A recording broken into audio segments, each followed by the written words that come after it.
Bonjour et bienvenue dans le podcast Un jour un métier par Pimprenel. Aujourd'hui, nous rencontrons Aldo Possel, qui est restaurateur de tableaux. Pimprenel, c'est à toi. Bonjour, je m'appelle Pimprenel et j'ai 10 ans. Aujourd'hui, je rencontre Aldo Possel. Bonjour Aldo, racontez-moi tout d'abord à quoi votre métier est-il utile?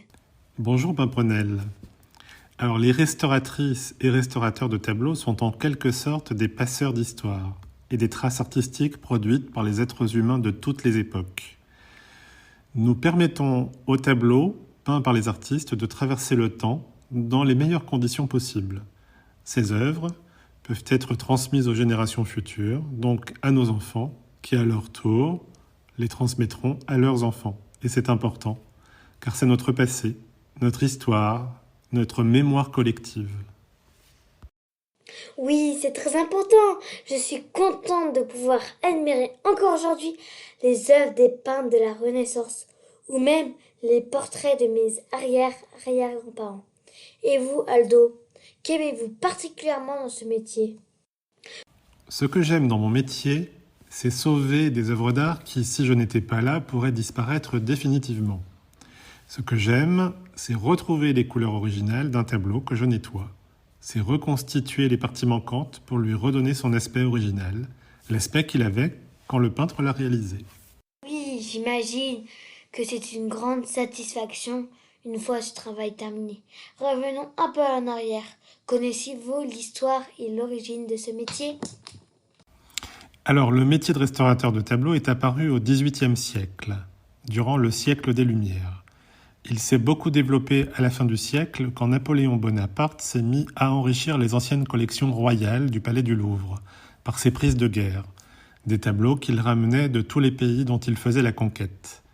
Et en 1793, il a permis d'ouvrir au public le Palais du Louvre, qui était jusque-là inaccessible au peuple. C'est là qu'il s'est appelé Muséum et plus tard Musée du Louvre. Incroyable! Jamais j'aurais cru que le Louvre n'a pas toujours été un musée. Bon, revenons au présent, s'il vous plaît. Que faites-vous en commençant votre journée de travail, Aldo? J'allume mon ordinateur et je regarde quelles sont les choses importantes que je dois faire dans la journée. Je consulte aussi mes messages pour savoir si j'ai des demandes de clients. Et je regarde mes réseaux sociaux car je communique beaucoup sur mon métier. Ah, même vous, un artisan d'art, vous allumez un ordinateur? J'imagine que cela n'a pas toujours été comme cela. Pouvez-vous maintenant nous faire découvrir un mot qui a un sens spécial dans votre métier? Un mot très important pour nous, réversibilité. La réversibilité, c'est une règle d'or pour nous. Cela signifie que l'on doit pouvoir retirer tout ce que l'on a fait sur un tableau sans risquer de l'endommager. Et on doit pouvoir retirer nos interventions très facilement, même 200 ans après, car on travaille sur le long terme.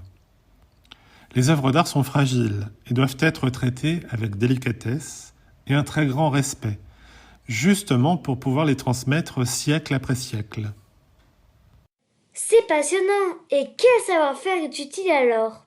Et que peu de gens connaissent à votre avis? Je pense que c'est la concentration extrême et la recherche de perfection.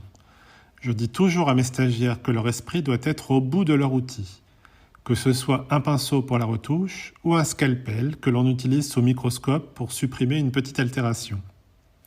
Quelquefois, il m'arrive même d'oublier de respirer tant je suis concentré. Et je me rends compte que je travaille en apnée et que je retiens ma respiration. Attention quand même! Alors c'est un métier à risque! Dernier sujet qui m'intrigue. Dans ce métier, y a-t-il autant de femmes que d'hommes?